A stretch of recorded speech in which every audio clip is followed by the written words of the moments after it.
Agora sim, estamos ao vivo. Boa noite, pessoal. Sejam todas, todos, todes muito bem-vindos. Eu sou o Max Santos, coordenador de eventos do Grupo Companhia das Letras. Estou aqui para apresentar essa mesa rapidamente. Primeiro, agradecer a presença de todos vocês que estão aí assistindo e dos nossos convidados. E também falar que o 6 Balas no Buraco Só é uma reedição comentada que a gente está lançando de novo agora, do João. E olha ele mostrando na tela, maravilha, João. E já a conexão do Ale caiu, que é o nosso moderador. Mas ele vai voltar já. Enquanto isso, eu passo alguns recadinhos. E essa mesa é uma parceria que a editora, a Companhia das Letras, do grupo, está fazendo com o Festival Mix Literário. O Festival Mix Literário que começa na próxima semana. Tem uma série de autores participando da editora também. Vocês podem checar lá no Mix Literário, no Instagram deles, que vai ter a programação completa.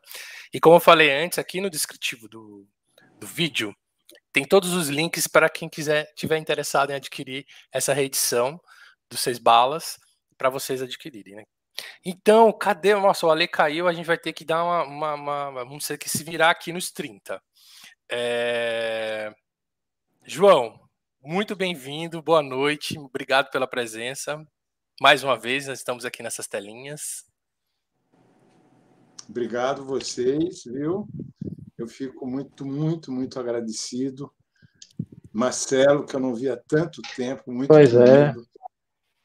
Sluane, que eu sempre estou trocando ideias e perturbando e metendo o nariz, não é? E que foi muito generosa em me acompanhar em todo o trabalho com esta edição do 6 Balas. Foi um trabalho essencial, viu? E maravilhoso o bate-bola que nós fizemos. Agradeço imensamente. Max, obrigado pelo trabalho de vocês, a dedicação, viu? E a paciência. Imagina. Vocês já estão treinados, né?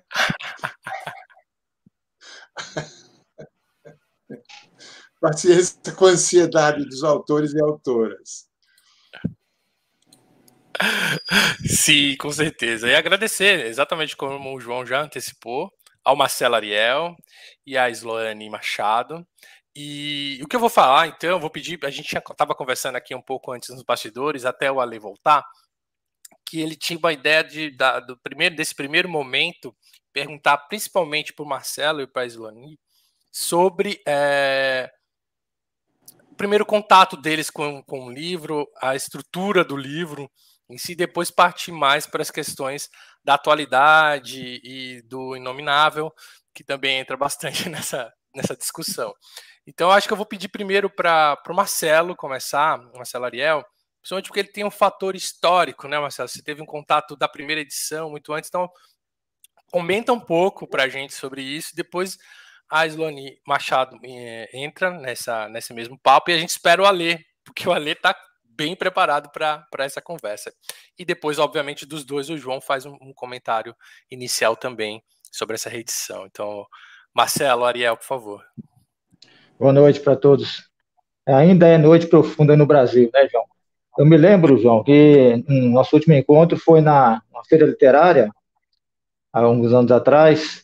Estávamos eu, você e a Ana Maria Gonçalves, e de repente nós três tivemos um estalo de que a gente estava na iminência da eleição do Bolsonaro e comentamos os três, de repente, que o Bolsonaro era o ápice da crise do masculino.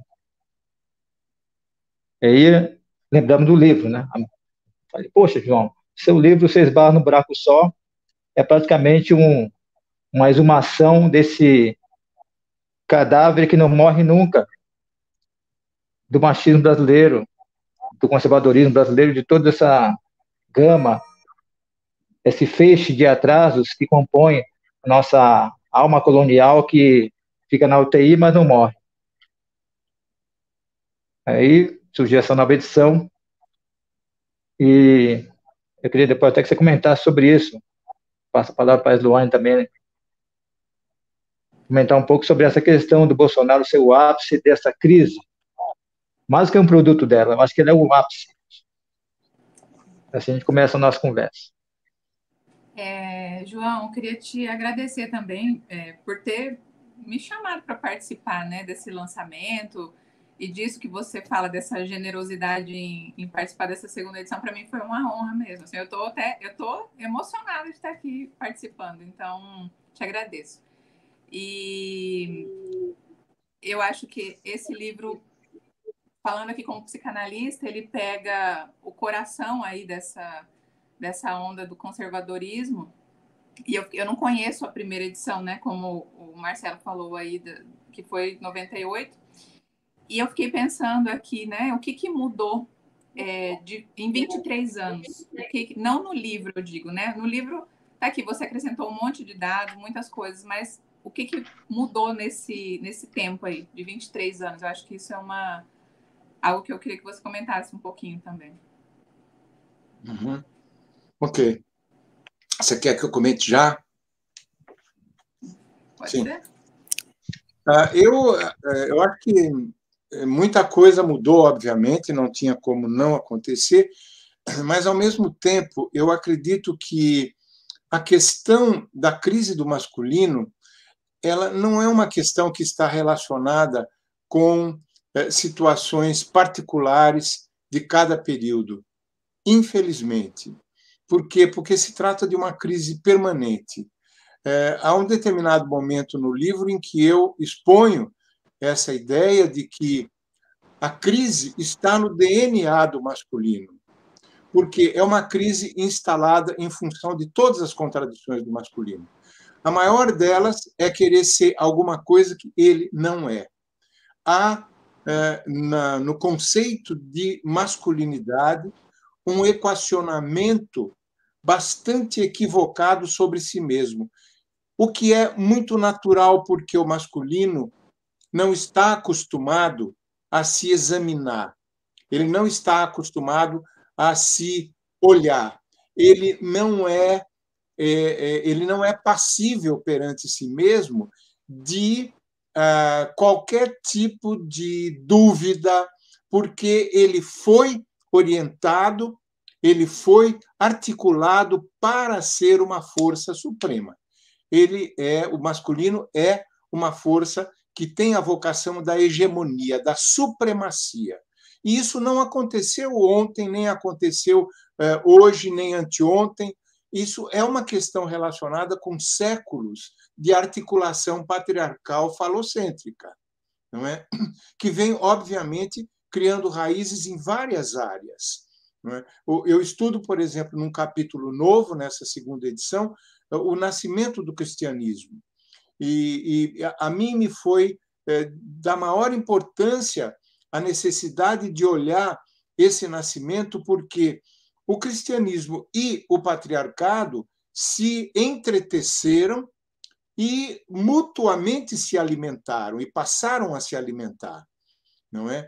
A partir do momento em que, com a ascensão de Constantino no Império Romano no século IV depois de Cristo, em que o cristianismo chega até o poder, esse momento é o encontro exato da cristandade com a masculinidade hegemônica.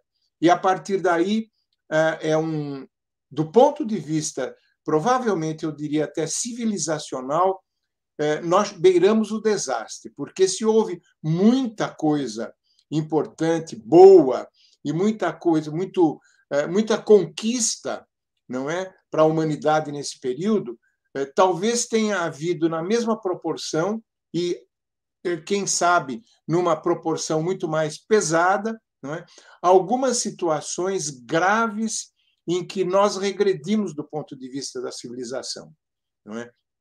Começou já pela perseguição que os cristãos fizeram aos pagãos a partir do século IV, né? Inclusive através de leis. Foram criadas leis para perseguir os pagãos, para destruir os templos, para destruir as obras que apresentavam os deuses. Não é? Foi realmente uma tentativa de tolerância zero com relação ao paganismo. Tanto que as grandes obras pagãs, delas, muito poucas sobreviveram porque os monges utilizaram nos seus pergaminhos. os pergaminhos eram apagados, os pergaminhos das obras anteriores eram apagados, e aí as obras cristãs eram escritas em cima, não é?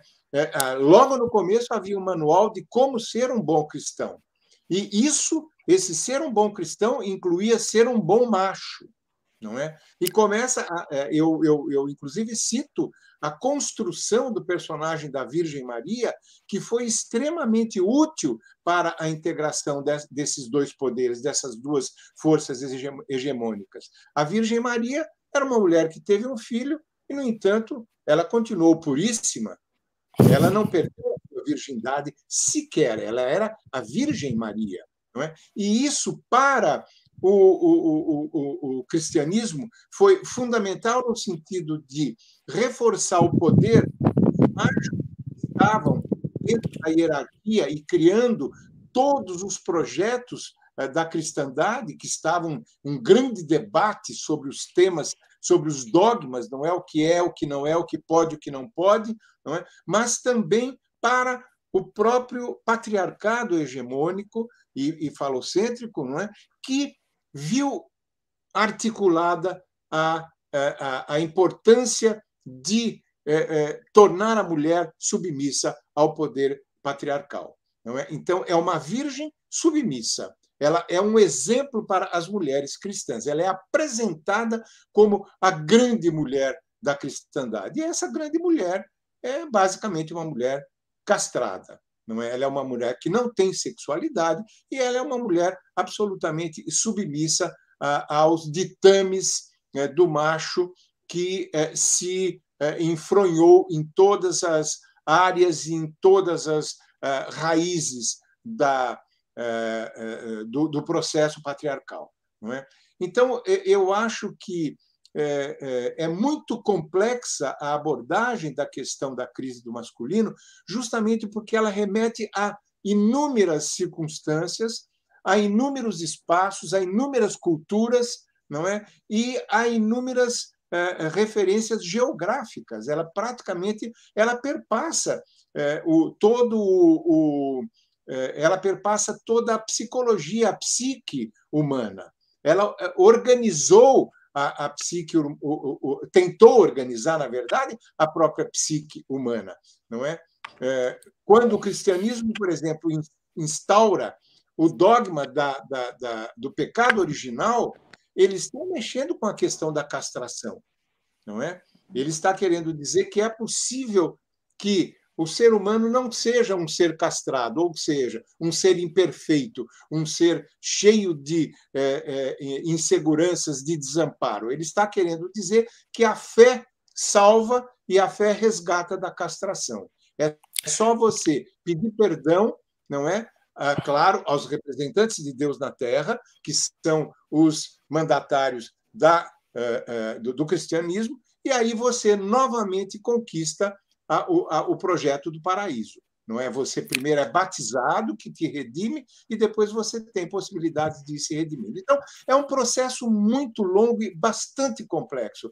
Por isso, eu acho impossível fazer um pequeno resumo, se queres. Mas olha, João, você conseguiu fazer um pequeno resumo maravilhoso. A verdade, Max, é que hoje nós temos uma questão muito grave, que é a exacerbação do problema masculino, não apenas por conta do que ele provocou fora de si, mas pelo que ele está provocando dentro de si mesmo. Né? E isso eu acho que a gente ainda pode falar um pouco mais depois. Tá. O grande problema do masculino é ele mesmo. Ele é um problema para si mesmo. Ele é o melhor inimigo de si mesmo. Eu vou passar para a Sloane, que quer fazer um comentário, né? Mas antes, para eu me despedir aqui, que o Ale conseguiu voltar. Então, o Alexandre Rabelo vai continuar aqui na moderação. Ele é escritor, organizador do Mix Literário. Alexandre está com você, mas a Sloane Machado vai fazer um complemento aí do João. Depois você pode apresentar a turma, porque eu não consegui. A gente já começou conversando. Valeu, gente. Bom, tchau, João, eu queria pegar o gancho aí. Você já falou da castração. Eu acho que a castração é algo que passa o seu livro inteiro, né? E eu queria ir logo no coração desse negócio aí para falar um pouquinho sobre, já que eu estou aqui como essa psicanalista que, né, que você convidou, eu queria falar sobre isso, então, um pouco. Quando a gente fala de ser humano, a gente fala de relatividades, né, de coisas que são relativas, mas tem coisas que são universais, como, por exemplo, a linguagem, o fato da gente estar imerso na linguagem, e a anatomia. Não como destino, né? Não com o que se vai fazer com a anatomia depois, mas a anatomia como origem, que é onde eu penso que... é onde a psicanálise coloca aí onde nasce esse imbróglio, que é a confusão de pênis e falo e etc, né?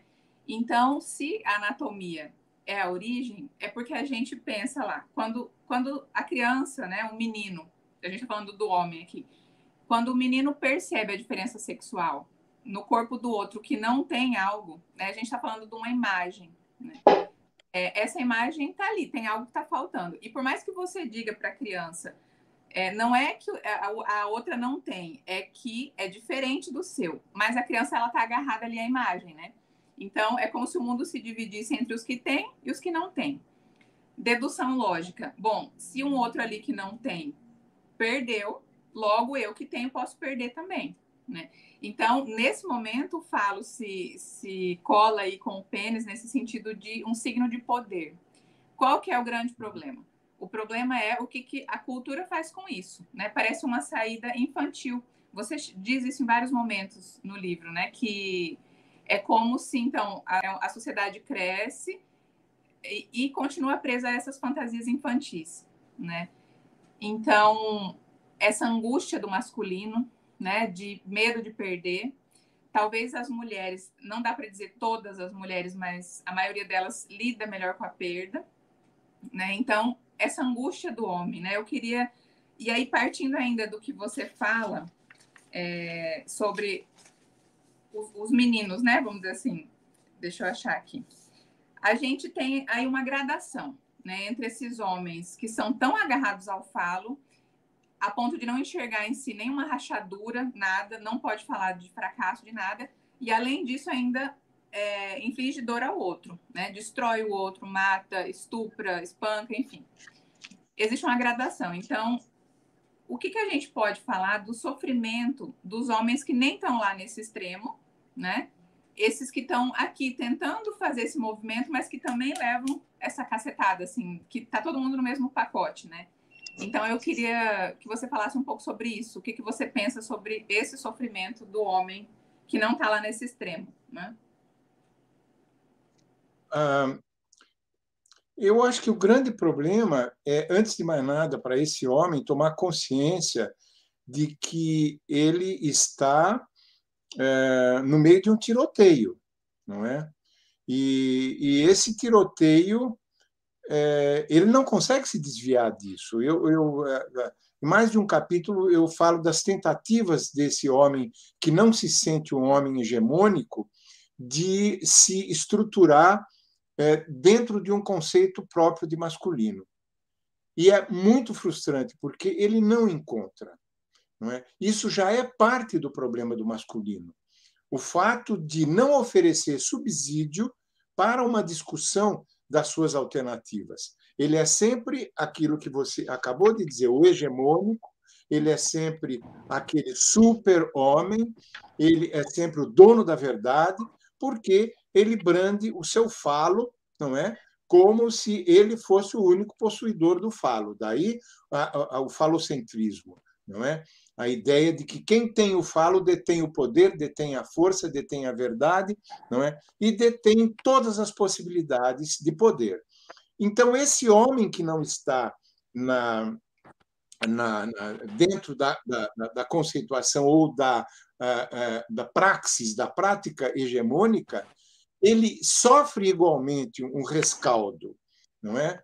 E nessa, eu acho que no extremo dessa possível reação entra inevitavelmente a homossexualidade. Ou seja, entra inevitavelmente aquilo que se desvia do normal instituído pela heterossexualidade hegemônica falocêntrica. Então, esse ser que não funciona como o macho previsto, ele é abominável, ele é abominado, não é? Daí a violência. E vem bem em função dessa ideia que você colocou de que se ele perdeu, eu também posso perder. É como se fosse uma doença, a perda do pênis, que não é usado, e confundido com o falo, que, portanto, também não será brandido e não poderá ser brandido. Então, esse homem homossexual, ele é um ser condenado, não é? Condenado às margens, condenado a todos os níveis de humilhação e de violência. E o máximo dessa condenação, obviamente, são as figuras transexuais, travestis, não é? Porque estão jogando fora aquele presente, não é? Que a vida deu ao macho e estão tomando o papel, digamos, assumindo o papel do passivo. E qual é o passivo máximo na cabeça desse macho hegemônico? É, obviamente, a mulher. É a pior coisa do mundo para esse macho hegemônico é ser mulher, ou seja, ser totalmente passiva, aquela que não tem um pênis. Né? Isso é uma condenação, isso é uma abominação, é uma desgraça. Então, a relação do macho hegemônico com a mulher é fantasticamente ambígua e, portanto, extremamente contraditória. E esse já é um dos grandes problemas, porque o que acontece? Ele passa toda a sua vida tentando se diferenciar da mulher. Então, a primeira coisa, você não encontra uma definição do que é masculino. Você poderá encontrar, inclusive fisiologicamente, uma definição do que é mulher. Não é? Mas uma definição do que é o homem, você só encontrará na comparação com a mulher, com o feminino. Não é? Daí, o masculino acaba sendo construído em confronto com o feminino. Portanto, tudo aquilo que o macho fizer que possa parecer feminino está fora dos parâmetros, não é? Está condenado e merece todo o desprezo, toda a humilhação, toda a violência. Portanto, não é nenhuma novidade que haja uma cultura do estupro, porque a mulher realmente é um objeto do homem, não é? Uma cultura da violência e do ódio com relação a homossexuais, e a todo e qualquer homem que se desvirtue, se desvie do projeto de macho ideal, dessa masculinidade ideal, que não existe. Bom, eu estendi um pouquinho a resposta, não é? Mas, de qualquer modo, a gente pode depois falar um pouco de como esse masculino hegemônico ele é autodestrutivo, ele acaba sendo autodestrutivo.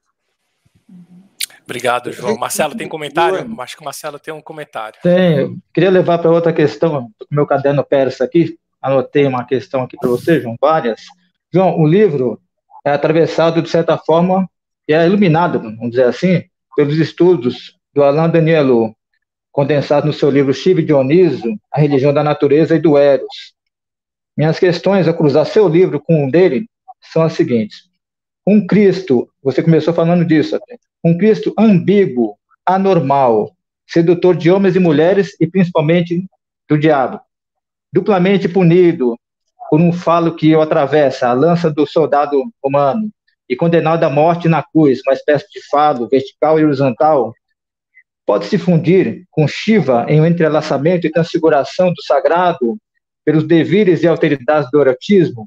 A primeira questão. Seria esse um embate entre o erotismo poroso e místico contra a imanência fálica da cruz?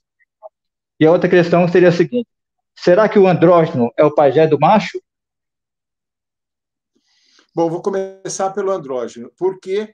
Porque eu trabalho muito essa questão do andrógeno no livro, tanto a partir da mitologia clássica, não é, quanto a partir de culturas ancestrais, em que aparece o macho no próprio papel do xamã. Eu cito, por exemplo, inúmeras tribos da América do Norte que têm esse papel do xamã muito bem estipulado dentro das suas etnias. E qual é esse papel? Ele é o oposto daquilo que o macho hegemônico faz com relação às pessoas desviantes do projeto do macho ideal, do masculino idealizado. Não é? Nas etnias, nessas etnias e nas suas culturas, na verdade, o xamã é uma espécie de representante do divino. E aí vem o Shiva, não é? Aí vem toda a questão do sagrado, porque ele não se enquadra naquilo que os humanos conhecem como tal. Ele não é nem masculino e nem feminino.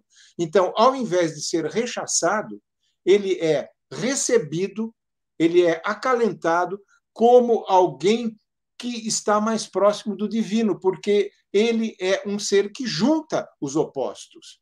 Então, por exemplo, o xamã, ou mesmo o que eles chamam, enfim, que se consagrou sob o nome de Bardache, que é um termo francês que os aventureiros passaram a dar a esse tipo de homem-mulher que havia nas tribos, nas etnias norte-americanas, não é? Esse Bardache, que tem nomes diferenciados em cada etnia, ele acaba não só vestindo roupa de mulher, não só fazendo o trabalho da mulher, mas ele vai à guerra, ele é, inclusive, mais alto do que os outros homens, muito frequentemente, não é? E ele é chamado para conciliar os casais quando estão brigando, para vocês terem ideia da importância dele. Além de que, quando existe algum tipo de doença contagiosa na tribo, ele é encarregado de levar o doente para fora da tribo e ele só volta para a tribo com o doente ou curado ou ele já enterrou o doente para evitar que a doença se espalhasse na tribo. Então, ele é uma espécie de porta-voz do sagrado, não é? Ele é uma espécie de protetor dessas tribos. Quando, no começo do século XX, o exército começou a atacar com mais articulação essas etnias e colocá-las em reservas, não é? A figura do xamã e a figura do Bardache foi particularmente visada. E em muitas etnias houve revolta quando tentaram expulsar esses personagens destoantes, porque era o olhar ocidental, era o olhar do invasor sobre essas etnias que tinham uma cultura completamente diferente. Então, você veja o perigo que essas culturas podem ter para o cristianismo, porque quando o Cristo é morto, ele é morto por vontade do Pai. O Pai o entrega para a salvação da humanidade. Então, novamente, nós estamos diante do resgate da questão da castração. É o cancelamento da castração através do sacrifício de Jesus Cristo. Não é? Então, isso está na base do cristianismo. Isso é essa crucifixão que eu, no Pai Pai, analiso como sendo um ato de extremo relacionamento cruel e sádico por parte do pai, não é? E denoto uma enorme surpresa, quase indignação de esse assassinato estar na base de uma religião que se propõe a religião do amor, a religião que inova pelo amor, não é? Esse Cristo, esse sacrifício, ele, então, instaura a cristandade e ele acaba resgatando a ideia de ganhar o paraíso. Ou seja, há uma enorme volta que se dá, não é, para chegar até a questão do paraíso, cujas portas, cujos portões são controlados, obviamente, pela instituição cristã. Não é? É ela que detém as chaves do paraíso. E, se você não estiver na cristandade, você não tem condições de entrar no paraíso. Né? E o batismo tem uma importância particular nesse sentido, porque ele é um resgate dessa inocência original que o pecado original quebrou em todos os seres humanos.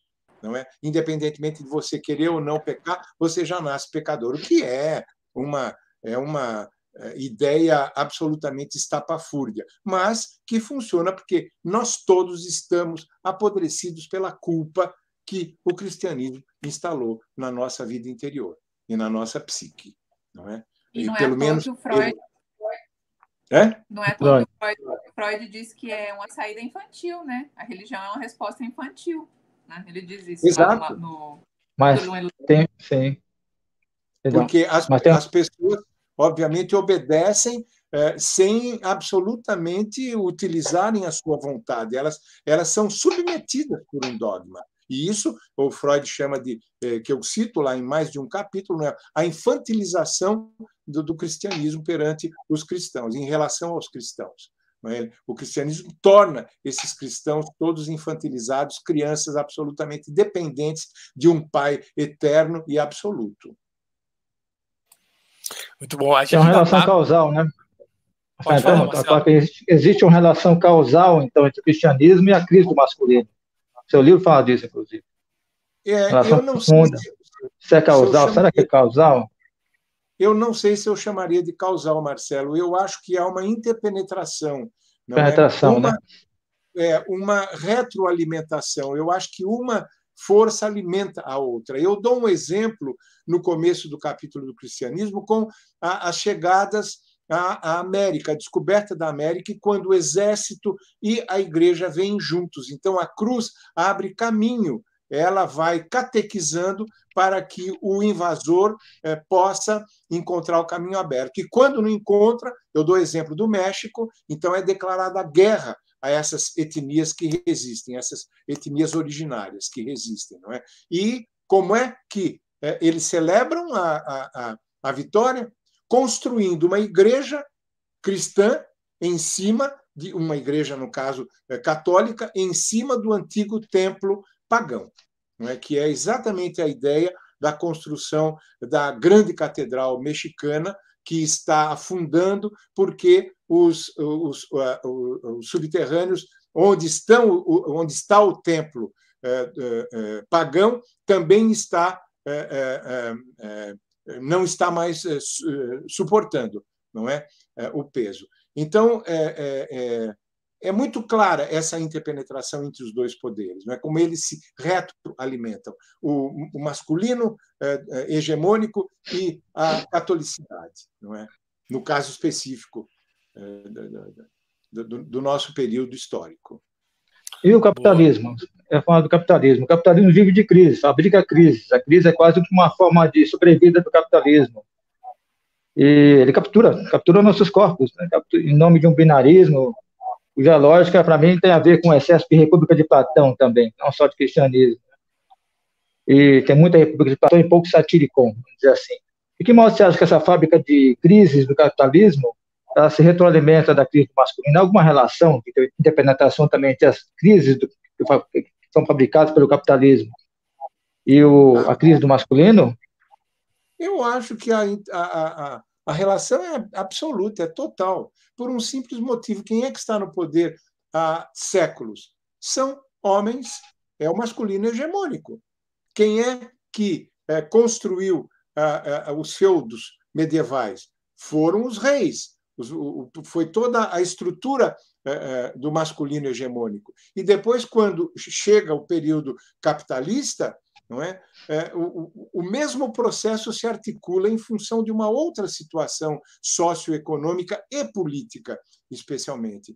Então, o que você tem com relação ao capitalismo é um estado de crise igualmente permanente que é alimentada pelas insuficiências do masculino tóxico, não é? Porque esse masculino tóxico ele está intrinsecamente ligado ao capitalismo. Eu dei um exemplo, mencionei o exemplo do meio ambiente, não é? A maneira como o capitalismo, e quando eu digo o capitalismo, eu faço eu enfatizo a presença da toxicidade masculina, a maneira como o meio ambiente é tratado. não é? É absolutamente visando o lucro. E nós temos um exemplo claríssimo agora no período bolsonarista, que, aliás, diga-se de passagem, ele está nos ensinando a ver o Brasil. Não é? Ele nos deu esse presente amargo, absolutamente cruel e duro, mas nós estamos conhecendo a cara do Brasil em vários sentidos, e um deles é esse ataque ao meio ambiente. Não é? Impiedoso. Vamos aproveitar para deixar a boiada passar, em todos os sentidos e literalmente. Não é?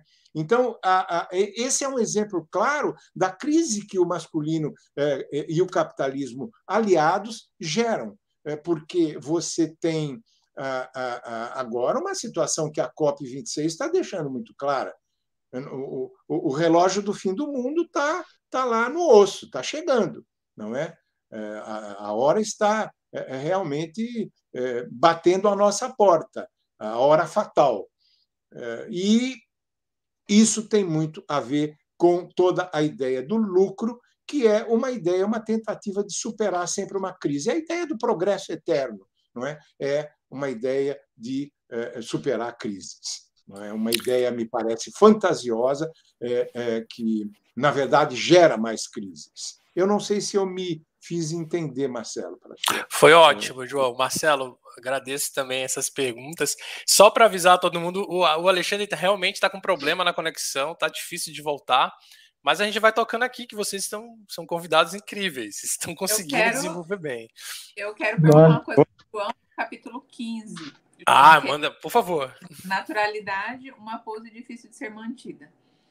Você diz assim: através do ataque ao desejo proibido do outro, ataca-se seu próprio desejo não assumido. E depois disso você pergunta: se 10 golpes bastam para matar, que explicação dar às outras 90 facadas? É uma pergunta que você faz lá e eu queria que você comentasse aqui.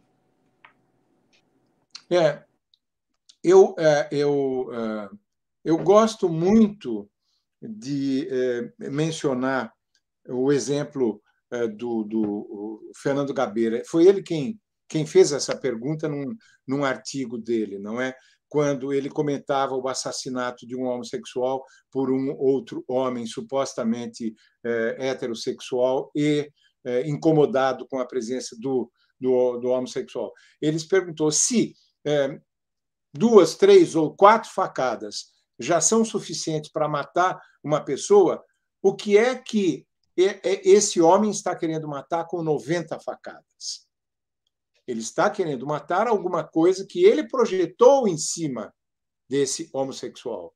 E é certamente o seu medo de perder o que ele tem como a única garantia do seu poder, da sua força, que é o que nós já mencionamos, a questão fálica, não é? E que, no caso específico, adquire, inclusive, uma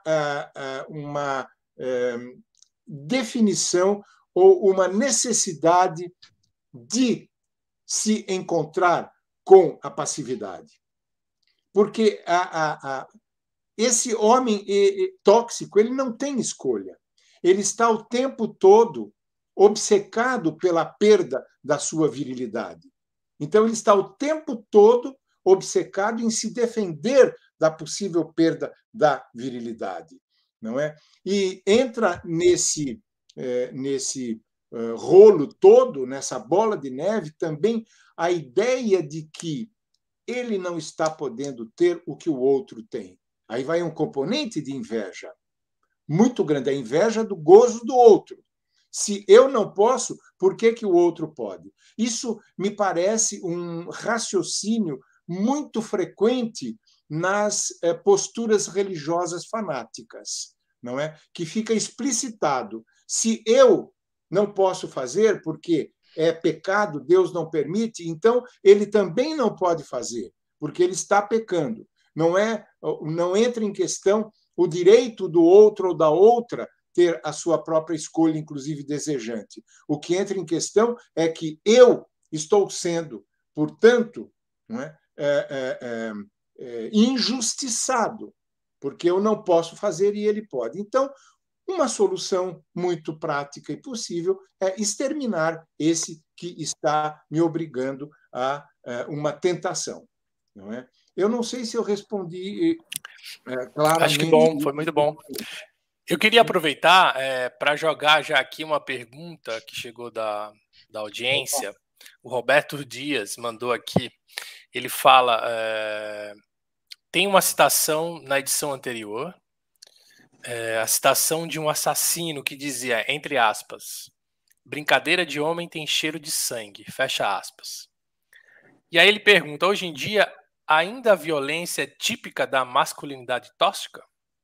E aí eu queria, não sei se deu para a gente entender bem a pergunta do Roberto, mas eu queria que primeiro a Islane falasse um pouco com a vertente da psicanálise, né, essa questão do homem, e depois o João complementasse com base no toda a pesquisa que ele fez do livro, e depois se o Marcelo tiver algum comentário, ele complementa também. Ok. Eu acho que dá para ir na sequência do que o João estava falando aí sobre isso do que o outro pode e eu não, tem alguma coisa errada, né? Aí Lacan chamava esse nível de diálogo, entre aspas, como se estivesse num nível imaginário, assim, né?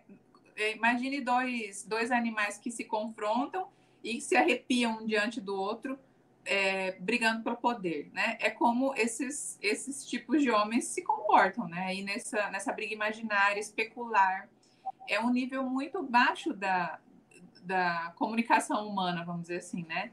Então, não querer perder absolutamente nada e é uma posição extremamente infantil. É de alguém que não se move de lugar, né? Então, Lacan dizia isso, que é do nível... E aí entra a agressividade, né? A questão da pulsão de morte, que ele fala, que o João trabalha também bastante no livro, que é isso que se destrói de dentro, né? De dentro para fora. O João pode comentar um pouco mais como ele coloca aí a pulsão de morte em relação a isso. Marcelo, você quer observar alguma coisa? Eu acho que você já comentou, talvez até tenha respondido a pergunta, mas é bom voltar, né? É sempre bom repetir, vamos dizer assim, aprofundar, na medida do possível, até a gente abrir a questão.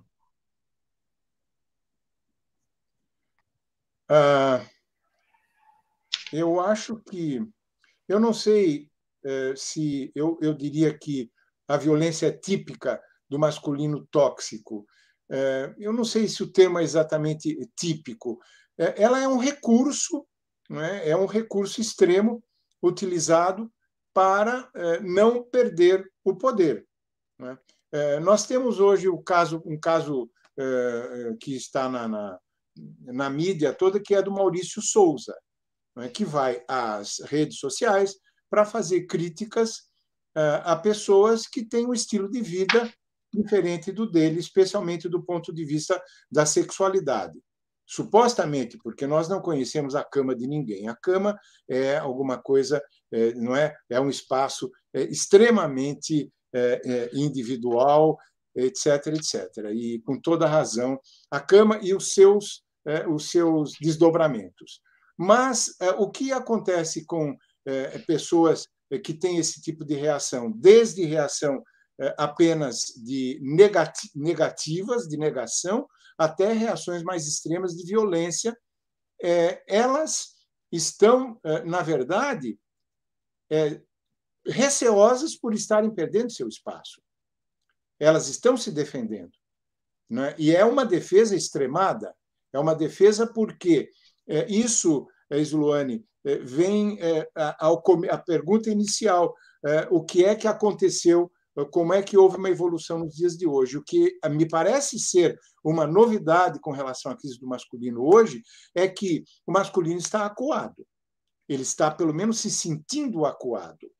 Então, a reação, a chegada de um Bolsonaro ao poder é, obviamente, a chegada ao poder desse masculino que veio, viu, Roberto, com o sangue nos dentes. Então, a nossa conversa é de sangue. Bolsonaro disse claramente, ele tem uma declaração que eu reproduzo no 6 Balas no Buraco Só, nesta nova edição, em que ele diz: eu fui educado para matar. Ele fazendo a referência da passagem dele pelas Forças Armadas ou pelo Exército, não é? Então, este cara, ele tem todo o projeto claro de se defender matando, se for o caso. Ele não tem nenhum problema. Toda a postura dele diante da crise sanitária do coronavírus, não é, do novo coronavírus, é bem clara em relação a isso. Não é? Além de que ele não esconde a sua pulsão de morte. Ele andar sem máscara por aí e ele dizer que o meu passado de atleta é um típico caso de quem se acha um super-homem e está se expondo à morte. Não é? Então, não é eu dei um exemplo entre inúmeros que eu cito. É um cara e é um movimento que está, o bolsonarismo, não é? Que está impulsionado por essa pulsão de morte. Não é? E é uma pulsão de morte, Marcelo, olha, voltamos lá, ao ápice do capitalismo, que é o fascismo. É uma pulsão de morte típica do fascismo. Se você pegar, você pega lá o fascismo espanhol, está lá, viva la muerte. É a saudação da morte que os oficiais, as Forças Armadas utilizavam, e um grande oficial utilizou isso num discurso e depois a coisa se consagrou, não é? O Viva la Muerte. Então, o tempo todo há uma relação com a morte. O que é isto aqui, esta arminha, que é o símbolo do bolsonarismo? Ela é um revólver, mas ela é também um símbolo do falo. Sim. Então, as duas coisas se encontram, não é, no nível do simbólico, e aí você tem tudo muito claro. A morte se encontra com a sexualidade fálica, não é? Ela tem orgulho disso, tanto que essa arminha se tornou o símbolo do próprio movimento, não é? Existem fotos absolutamente constrangedoras, para não dizer revoltantes, de grupos, não é? Erguendo os dedos e sorrindo para a cama com a arminha, grupos de políticos ao lado do Jair Bolsonaro. Não é? Então, isso, Sluane, se a gente voltar outra vez à questão freudiana da infantilização, essa é a mais absoluta comprovação de que nós estamos nas mãos de um bando de moleques irresponsáveis, porque eles estão brincando de bandido e mocinho, meu. Eles estão brincando do tempo que eles iam para o cinema e davam tiro um no outro. Né? E eles continuam nessa brincadeira. Só que é uma brincadeira que agora está instrumentalizada para ser verdade, para se configurar como uma atuação no nível do real. Não é? No nível do real. Eu não sei se eu me expliquei. Diz, Marcelo. Tem uma questão aqui, perdão. Eu queria levar a castração, né, e levar às últimas consequências, assim, não poder, a gente chama de paixão pela ignorância, né? É uma paixão pela ignorância. Eu queria levar para um campo mais aberto, né? Não, Max, porque preparando um negócio que vai se encaixar bem agora, João. Seu livro prova que não existe crítica melhor da masculinidade do que a própria masculinidade. E que em sua colonização do imaginário encontra dificuldades patológicas para confrontar a questão dos elos relacionais entre os corpos e a natureza e jamais correspondeu à dimensão dos cosmos mundos como eles se manifestam. Hoje, com as mutações climáticas, se agudizaram ainda mais as instâncias de uma maravilhosa anormalidade e perturbadoras de pedagógicos e transgressores padrões de caos. E ainda não sabemos o que podemos aprender com esse transmundo que se anuncia, ou ex-mundo, com esse trânsito da Terra. O que você diria, João, para quem está nascendo hoje, em todos os sentidos da palavra nascer, que pode significar romper com tudo o que está aí, dar adeus ao patriarcado, que assim termina o livro, com essa proposição, assumir a sua anormalidade, suas mutações e seu caos, e principalmente participar do transe de uma bios que, no fundo, como sugere seu livro magnífico, busca a sagrada liberdade erótica desejante. O que você diria para essa pessoa? E eu queria também lembrar um artigo seu na revista Trevisan, chamado Para Onde Vamos, 500 anos depois, Quem Somos, Para Onde Vamos, em que você termina, e seu livro também termina no Seis Barras no Buraco Só, com o poema de Elizabeth Bishop, falando o seguinte, cito aqui: se há algum consolo na solidão geográfica e no fiasco histórico do Brasil, é que nossa imensidão nasceu, de nossa imensidão nascem seus diversos, quase contraditórios ingredientes. Mas, além da diversidade, somos também o país do desvio, dos caminhos tortos. E, por acaso, Deus não escreve certo por linhas tortas?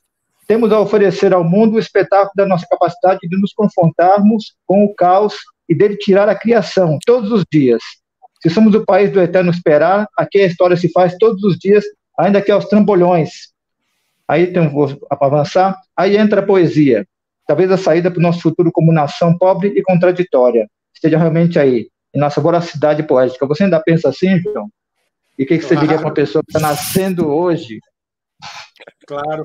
Eu tenho a dizer a essa pessoa que nós aprendemos muita coisa e eu espero que tenhamos passado para ela. Nós aprendemos muita coisa com todas essas dores, não é? Nós aprendemos que nós somos passíveis de muita dor e não abrimos mão nem da dor que é nossa e nem das nossas soluções para a dor. Outro dia eu mandei para a Sloane uma música do Gilberto Gil, e que ele canta junto com o Caetano, que eu amo, e é epígrafe de um romance que eu nunca escrevi, que é Andar com Fé. Não é? Essa fé é uma questão que não tem nada a ver com a fé religiosa. É uma fé que vem de mãos dadas com a esperança. E a esperança é alguma coisa que nasce naturalmente do estar existindo, do estar em vida. Não é? Então, a vida não é nenhuma maravilha, mas ela é a vida que nós temos e ela é absolutamente encantadora. Então, nós aprendemos, né, estamos aprendendo a cada dia a abraçar o nosso fracasso, a nossa capacidade de sermos imperfeitos, a nossa incompletude, e, com isso, nós nos tornamos cada vez mais nós mesmos e nós estamos vocacionados, eu acredito, para criar um mundo em que haja menos desigualdade. Não é? Se nós, de fato, superarmos essa ideia do masculino tóxico, de que é preciso vencer a qualquer custo, de que é preciso ter lucro em tudo que se faz, de que não é necessário você se olhar no espelho, isso é coisa de marica, de mulher, de viado, não é? Eu acho que nós estamos sendo ensinados o tempo todo, inclusive pelo masculino tóxico, que o humano é absolutamente imperfeito e, portanto, totalmente castrado. Não é? E é a castração que nos move. Eu termino o Seis Balas no Buraco Só, falando exatamente do fracasso. Não é? Como é necessário nós abraçarmos a ideia de que, sim, fracassamos e que, sim, o fracasso nos move. E daí você mencionou o poema da Elizabeth Bishop, não é? Que nos ensina, nos fala da arte de perder. Não é? Nós, enquanto eu acho que seres humanos que apalpam a sua fragilidade real, nós estamos aptos a tornar esse mundo um pouco menos desigual, desde que realmente a gente acredite na nossa imperfeição. Em resumo, eu não quero ter medo da imperfeição. Eu não acho que exista nenhuma possibilidade de sobrevivência da humanidade se nós continuarmos buscando a força super-humana. Não é? A única saída que nós temos para continuarmos enquanto humanidade é apalparmos a nossa incompletude, a nossa imperfeição e os nossos fracassos. Muito bom, João. Eu tenho mais duas perguntas aqui da audiência e também estamos chegando no final já, em 5 minutos. Passa rápido, conversa boa. E aí eu vou passar essa diretamente para o João, e depois que o João terminar, eu peço as considerações finais da Isolani e do Marcelo e do próprio João. Mas o Tiago Barbalho perguntou aqui, eu acho que você já respondeu um pouco, mas ele fez a pergunta em 2 tempos. Ele fala: boa noite, João. Poderia falar mais da falácia da masculinidade defensiva vista no falocentrismo? Ele colocou entre parênteses. E o puer aeternus, citado no livro, também gostaria de ouvir, que aí é que eu acho que é a questão que você pode desenvolver mais, sobre a possibilidade de a comunidade gay reproduzir ou não essa masculinidade engessada. E aí, aproveitando, o Alexandre Rabelo apareceu no nosso chat do YouTube e falou: em que sentido, João, você acha que 6 balas é um complemento de Devassos no Paraíso? E que autocrítica... Oi? Você propõe para a comunidade. Eu tô lendo aqui, eu vi lendo aí, a pergunta. Eu começaria por essa pergunta, porque na verdade, eu comecei a escrever 6 balas no buraco só como um capítulo dos Devassos, da terceira edição que saiu em 2000. E aí eu vi que não era. Eu fiquei muito surpreso, porque eu disse, eu estou escrevendo sobre a homossexualidade no Brasil, as homossexualidades no Brasil, e eu não estou me detendo na ideia de que eu sou um homem, não é? Quem escreve aqui sobre a homossexualidade é um homem. Então, será que eu não estou também me desviando da questão do masculino, né, por um motivo defensivo? E aí eu parei a escritura da terceira edição dos Devassos e entrei de cabeça na escritura de 6 balas, um buraco só, ou seja, contemplando a problemática do masculino. E por que eu fiz isso, Alexandre? Porque eu acho que o masculino ele é uma espécie de bastidor da questão da homossexualidade. Não é? Na verdade, a homossexualidade só foi tornada uma questão por causa do masculino tóxico, não é? Por conta da heteronormatividade que tornou quaisquer outras formas desejantes e quaisquer outras formas de identidade de gênero, não é? E questões de gênero realmente questões desviantes da norma heterossexual, patriarcal e falocêntrica, não é? Então, eu acho que é interessante, porque 6 balas, de fato, pode dar um pano de fundo para Devassos no Paraíso. E aí, então, eu vou para a pergunta as perguntas, na verdade, são 2 do Tiago, que é o seguinte: eu acho que a masculinidade, a grande fragilidade da masculinidade, Tiago, é estar permanentemente em defesa. Nesta nova edição do 6 balas, eu aprofundo uma questão que a Simone de Beauvoir levantou com relação à mulher, quando ela diz: ninguém nasce mulher, torna-se mulher. E eu digo, em contrapartida, ninguém nasce homem, torna-se homem. Porque, indiscutivelmente, a masculinidade, o gênero masculino, é uma construção quase perversa, de tão vigiada que ela é. Ela é vigiada com um espaço muito pequeno de flexibilização. Não é? Existem regras muito severas para o ser masculino. Não é? Então, você veja o que acontece com o puer eternus, não é? Que é um conceito junguiano da criança eterna. É exatamente aquele adulto que nunca se desenvolveu. Não é? Nós falávamos, Sloane, nós falávamos da infantilização das pessoas em várias circunstâncias em que a sua psique é tolhida e é colocada dentro de uma forma, não é? Dentro de uma formatação, na verdade. Então, esse é o resultado. Eu abordo o tema do puer eternus também no 6 balas no buraco só, e chegamos então à própria a comunidade LGBT. Não é? Seria muito fácil e muito simplista colocar a comunidade LGBT como um exemplo de solução para o masculino tóxico. Mirem-se no espelho, não é? Das nossas vivências.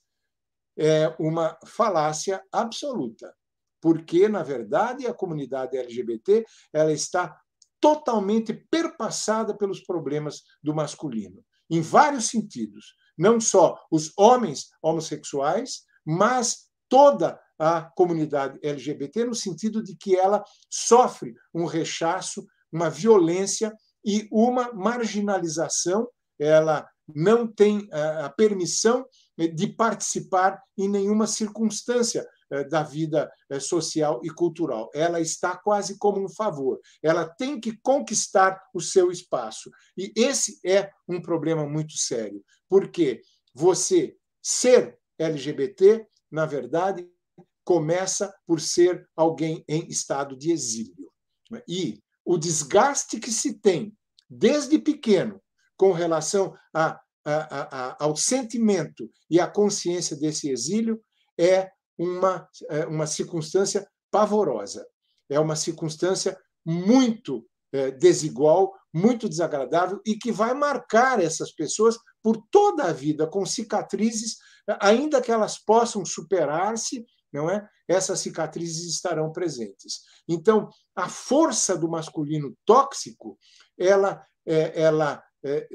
corrói, inclusive, as possibilidades de resposta que possam estar disponíveis. Ou seja, a luta da comunidade LGBT é a única possibilidade da comunidade LGBT, de fato, respirar e, de fato, oferecer alguma ajuda de solução para o masculino tóxico, ao lado de várias outras lutas, todas lutas democráticas e anti-hegemônicas, sejam elas a luta feminista, sejam elas as etnias originárias, seja ela a luta antirracista, porque todas essas lutas estão, na verdade, se defendendo da violência instaurada no sistema social em que estamos vivendo. Não é? Então, nesse sentido, Tiago, lamento, mas eu devo dizer a você que sim, a comunidade LGBT tem essa masculinidade tóxica engessada, sim. E é por isso que é necessário tomar consciência da necessidade de lutar contra isso. Não é? E é o final, justamente os dois capítulos finais do Seis Balas no Buraco só quais são as lutas hegemônicas que estão ajudando o masculino a tomar consciência da sua toxicidade e se contrapondo a essa toxicidade no nível político, social, educacional, etc., etc. Muito bom, João. Pena que chegamos no fim, mas eu queria, antes da gente encerrar, escutar, acho que vou dar um minutinho para a Islani e para o Marcelo darem as considerações finais, depois o João também para encerrar. Agradecer todo mundo que está assistindo, que está participando, mandando pergunta, e é isso. Vamos lá, Islani, com você. Eu gosto muito da forma como o João propõe a saída disso, né, nos capítulos finais, porque é para dizer assim, a gente precisa se desagarrar desse objeto fetiche aí, que é esse falo, para que a gente possa se tornar mulher, para que a gente possa se tornar homem. Porque na medida em que a gente coloca um modelo para ser seguido, a gente é violento, né? Então, a saída pela singularidade. No último capítulo você fala disso, né, João? Da saída singular, não no sentido do individualismo, mas de como é ser homem para cada homem, né? Então, eu acho que é uma saída bem interessante, porque tira a gente dessa luta pelo poder. Não se trata de uma disputa pelo poder. É para fugir disso, né? Para que cada um abrace aí a sua fragilidade e faça algo produtivo com isso, algo maior com isso, né? Desagarrar do falo é para poder fazer alguma coisa melhor. Acho que era isso que eu tinha para dizer e agradecer. Muito obrigado, Zalim. Muito obrigado mesmo por aceitar o nosso convite. Marcelo, minutinho final para você. Dessa live, né? Bom, foi uma honra, uma alegria, né? Faz tempo que eu não vi o João, essa coisa da pandemia. Nós não somos fantasmas, nós temos uma pulsão de vida muito forte, uma voracidade poética. Eu queria terminar uma pergunta do capítulo final do livro, que esse livro ganha uma dimensão de uma espécie de reforço da esperança e deslocamento da esperança para o presente, como uma força aliada a essa pulsão de vida. E essa pergunta parece que fecha isso. A pergunta é: isso significa, em suma, extrair do fracasso a poesia da nossa esperança. Pergunto, saudar a esperança embutida no fracasso não seria uma possibilidade inequívoca de dizer adeus ao patriarca? Quer dizer, o João, de certa forma, ele está dizendo que nós precisamos matar esse fantasma do pai, como se todos nós nos tornássemos uma mistura de Hamlet com Ofélias, vamos dizer assim, Hamlet e Ofélias ao mesmo tempo, e Exus Pombagiras também. E eu até, John, lendo o livro, percebi, para encerrar dizendo isso, que eu lendo o seu livro, eu lembrava toda hora do Roberto Piva, quase como uma resposta, sabe? Uma resposta contraditória, mas uma resposta a essa masculinidade tóxica. Eu lembrei do Piva, foi evocado. E é isso, agradeço esse encontro aqui. O encontro é tudo que é importante na vida, os encontros são a chave. Marcelo, muito obrigado, muito obrigado. E vai ter mais, era o último minuto nessa live, vamos combinar mais. João, tem que ser com você para encerrar. Eu não tenho muito mais a acrescentar, é uma alegria imensa estar aqui. Zuluane, que delícia poder trocar mais um papo, não é? Trocar mais algumas ideias, ainda que à distância. Marcelo, depois de tanto afastamento pela pandemia, que bom te rever. Max, eu agradeço imenso a editora, Daniela Duarte, a minha editora na Objetiva, ela foi um doce, ela me levou a sério o tempo todo, me deu força, me deu espaço. Quantas vezes eu mandava recado, Daniela, eu não estou mais aguentando, está muito pesado mexer nessas coisas todas. Enfim, e ela acreditou desde o começo nisso tudo. E eu acho que, sim, Marcelo, tem muito a ver a esperança com a poesia. Eu acho que o Bolsonaro, coitado, ele nunca vai conseguir entender uma coisa que nós temos abraçado e é quase parte do nosso DNA. Nós temos esperança, e essa esperança tem a ver com a nossa capacidade de nos comunicarmos através da poesia. Você veja o que acaba de acontecer com a morte da Marília Mendonça. Foi um banho de poesia neste país. As pessoas ouvem música, elas ouvem alguém que está criando, elas amam Paulo Gustavo, né? Elas amam Fernanda Montenegro, elas leem, elas veem filmes, elas cultivam o imaginário, onde está instalada a poesia. E, ao lado da poesia, está instalado o sagrado e está instalado o desejo. Então, são três forças que andam juntas. E, antes que eu esqueça, viva Roberto Piva! Evoé! Viva! Evoé! Muito obrigado a quem participou, a todo mundo que está aqui presente. Agradeço imenso. Por favor, leia o meu livro. É essencial essa interlocução. A coisa mais dolorosa do mundo é um escritor que escreve e tem que deixar os seus livros no depósito ou na gaveta. Vocês fazem uma homenagem a mim se lerem a minha obra. Muito obrigado. Muito obrigado. Vamos ler os 6 balas no buraco só. Obrigado, João. Obrigado, Zulani. Obrigado, Marcelo. Obrigado a todo mundo que acompanhou. Essa live vai ficar gravada aqui no canal do YouTube da Companhia das Letras, então pode compartilhar com os amigos que não viram. É só mandar esse mesmo link que você está assistindo. Então é isso. Boa noite, pessoal, e até a próxima. Tchau, tchau. Boa noite. Boa noite.